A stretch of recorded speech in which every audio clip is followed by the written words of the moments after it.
In this short video, we're going to show you how to attach the tow hook to the front of your NC1 NSX. On our front bumper, we have this like circular little port.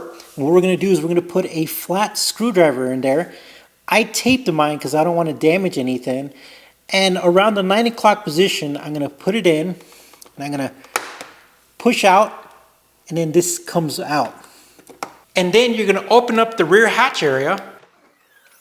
Now in the trunk area in the back, you're going to go ahead and fold down this carpet.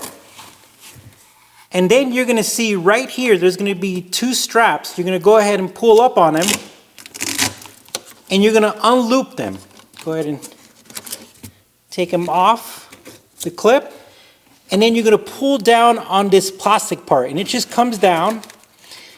And depending on what type of stuff you have or what came with your NSX, I'm going to remove this book here, but inside here, right here in the back, is your tow hook. You're going to go ahead and remove it, make sure that we don't drop it. And now we're going to connect it. What you're going to do is you're going to go inside the bumper, and you're going to see the opening.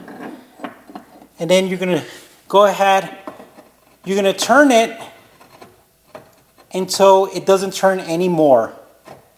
And that's how you attach a tow hook on your NSX. Now, I recommend that you read the owner's manual because there's specific procedures and precautions you need to take when towing or having your vehicle towed. I hope this video helps somebody out. Hit the like button. We appreciate it. Take care, and we'll talk to you soon.